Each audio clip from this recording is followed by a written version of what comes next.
Assalamualaikum warahmatullahi wabarakatuh. Perkenalkan, saya Raden Muhammad Fikri Mustafa Surapraja dengan NIM 2502049. Saya berasal dari program studi ilmu komputer Universitas Pendidikan Indonesia. Di sini saya akan membahas tentang klasifikasi atau proses pemodelan yaitu teorema Bayes. Nah, jadi untuk apa sih klasifikasi ini? Jadi klasifikasi ini misalkan ada sebuah kasus misal kita ingin mengetahui seseorang apakah akan membeli komputer atau tidak akan membeli komputer. Nah, untuk mengetahui hal tersebut kita dapat melakukan klasifikasi yang salah satunya adalah teorema Bayes. Nah, sebelum lanjut ke teorema Bayes, kita harus tahu terlebih dahulu tentang peluang bersyarat. Nah, jadi misalkan ada sebuah tabel di sini. Nah, dari tabel ini kita tahu bahwa semestanya itu adalah 1000, yaitu hasil penjumlahan semua selnya. Lalu kuliahnya itu 300 tambah 300, yaitu 600. Lalu wanitanya adalah 600. Dan peluang wanita irisan kuliahnya, yaitu dengan membagi wanita kuliah di 300 dengan semestanya 1000. Nah, jadi seperti ini.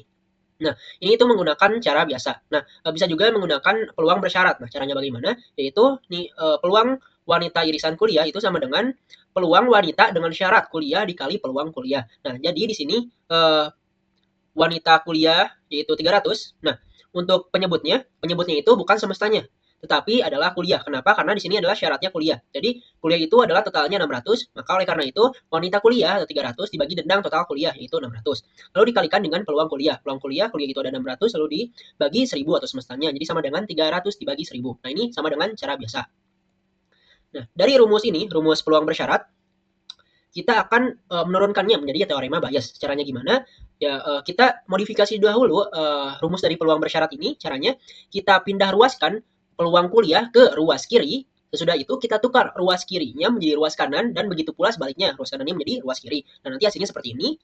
Lalu setelah itu kita pula mengetahui, nah, bahwa wanita irisan kuliah itu sama dengan kuliah irisan wanita. Ya, jadi kalau dibalik-balik itu sama aja. Wanita irisan kuliah atau kuliah irisan wanita sama-sama menunjuk ke irisan yang ini. Maka oleh karena itu di perhitungannya kita tukar wanita irisan kuliah ini menjadi kuliah irisan wanita. Nah, lalu jadi seperti ini. Setelah seperti ini, kita ubah peluang kuliah irisan wanitanya menjadi rumus peluang bersyarat tadi yang ini. Nah, jadi peluang kuliah dengan syarat wanita dikali peluang wanita dibagi peluang kuliah. Nah, kita cukup perhitungannya sampai sini saja. Nah, sampai sini kita sudah menghasilkan teorema Bayes. Jadi teorema Bayes itu adalah kalau dari studi kasus ini, peluang wanita dengan syarat kuliah sama dengan peluang kuliah dengan syarat wanita dikali peluang wanita dibagi peluang kuliah. Dengan peluang wanita dengan syarat kuliah itu adalah posterior dan peluang kuliah adalah a priori.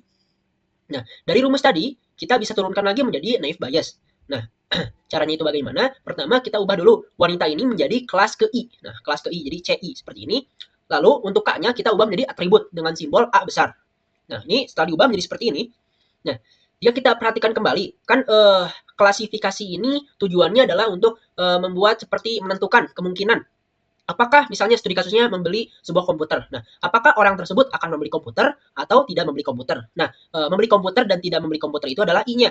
Lalu C-nya itu adalah membeli komputernya. Nah, misal I-nya itu yes atau no. Nah, C-nya itu membeli komputer. Jadi membeli komputer yes atau membeli komputer no. Nah, misalnya seperti itu ya. Nah, kita itu bisa menghapus konstantanya. Kenapa? Nah, karena kan pada akhirnya kita akan membandingkan. Misalnya tadi CI-nya itu yes dan CI no. Nah, kita ingin tahu yang mana yang lebih besar. Apakah peluang dia untuk membeli barang itu atau tidak membeli barang tersebut. Nah, karena pada akhirnya adalah membandingkan, misalnya kelas pertama misal hasilnya itu 5/2 dan kelas kedua itu hasilnya 3/2. Nah, kita kan ingin membandingkan hal ini agak rumit ya, apalagi kalau angkanya besar. Nah, oleh karena itu kita bisa hapus saja penyebutnya, karena penyebutnya juga di sini kan sama 2 dan 2.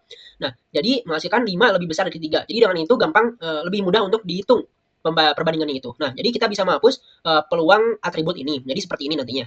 Jadi tujuannya untuk apa? Agar efisiensi saja. Lalu selanjutnya, nah, jadi inilah rumus naive Bayes ini. Peluang kelas ke I dengan syarat atribut sama dengan peluang atribut dengan syarat kelas ke I dikali peluang kelas ke I. Nah, peluang atribut dengan syarat kelas ke I ini adalah perkalian dari semua atribut dari kelas tersebut. Nah, nanti bagaimana caranya kita akan memperdalam hal ini di latihan. Nah, kita ketahui lebih lanjut lebih dahulu mengenai naive Bayes. Mengapa sih diberi nama naif? Naif kan bahasa Indonesianya itu naif. Nah, naif itu mungkin kita sering mendengarnya artinya itu lugu, polos, sederhana. Nah, kenapa begitu? Karena naive Bayes ini bisa dibilang rumusnya itu sederhana.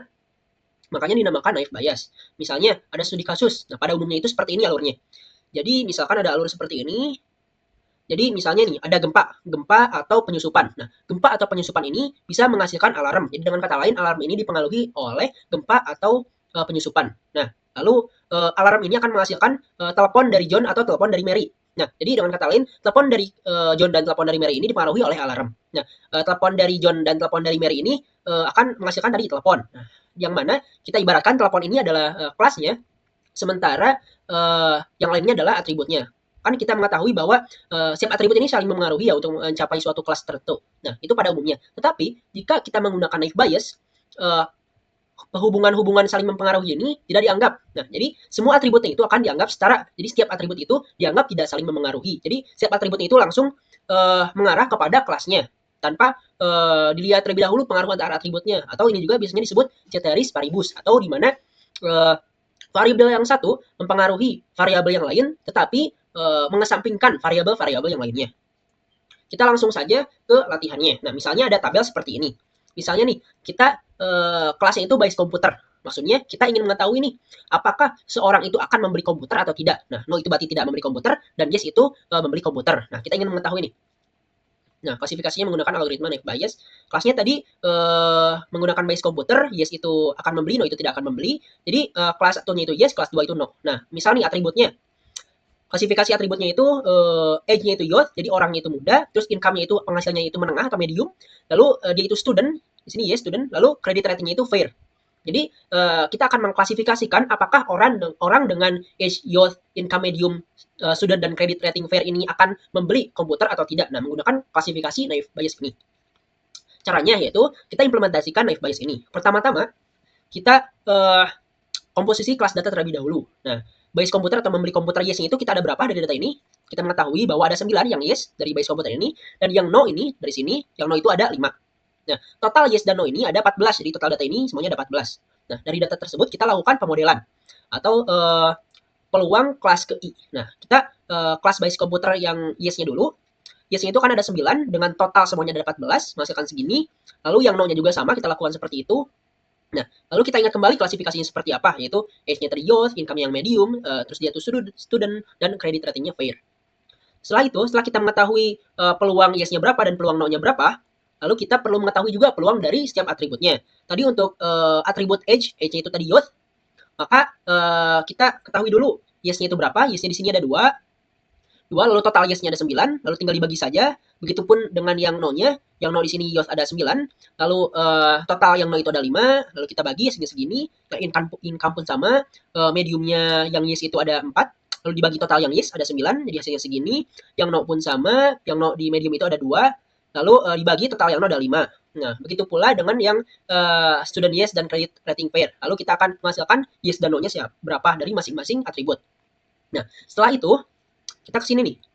Nah, tadi tujuan mencari itu tuh untuk ini, yang peluang atribut dengan syarat kelas ke I-nya. Nah, jadi kita langsung kalikan saja. Tadi kan atribut yang age youth ada yes-nya ada berapa, lalu yes yang medium, income medium ada berapa, yes yang student ada berapa, yes yang credit rating-nya fair ada berapa. Nah, lalu hasilnya adalah 0,044. Lalu begitu pula yang atribut dengan syarat base komputernya no. Itu dikalikan tadi, yang no-nya ada berapa, ini dikali ini, 0,2 dikali 0,4, hasilnya adalah 0,019. Nah, kita sudah mengetahui peluang atribut dengan syarat kelas yes dan kelas no-nya. Lalu selanjutnya, kita kalikan yang tadi dengan peluang kelas ke I, atau peluang Bayes komputer yes dan peluang Bayes komputer no. Jadi, yang ini hasil 0,044 dikali dengan P kelas ke I. Tadi kan Bayes komputer yes di sini adalah 0,643, jadi dikali 0,643 hasilnya adalah 0,028. Lalu ini peluang atribut yang kelasnya adalah Bayes komputer ke no dikalikan dengan ini ya, dikalikan dengan peluang kelasnya Bayes komputer yang no-nya. Yang no-nya itu tadi ada 0,357. Nah, dikalikan yang itu. Ini dikalikan yang itu hasilnya adalah 0,007. Lalu kita membandingkan mana yang lebih besar. Nah, ketika kita bandingkan yang lebih besar itu terlihat ya, yaitu 0,028. Jadi kita dapat disimpulkan bahwa yes dipilih sebagai hasil klasifikasi. Jadi dapat disimpulkan bahwa klasifikasi dengan kelas Bayes komputer atau membeli komputer, orang dengan yang atributnya itu age-nya youth, income-nya medium, dan yaitu student, dan credit rating-nya fair, dia akan lebih condong untuk membeli atau yes di sini. Nah, mungkin itu saja materi yang dapat saya sampaikan tentang klasifikasi teorema Bayes. Terima kasih. Wassalamualaikum warahmatullahi wabarakatuh.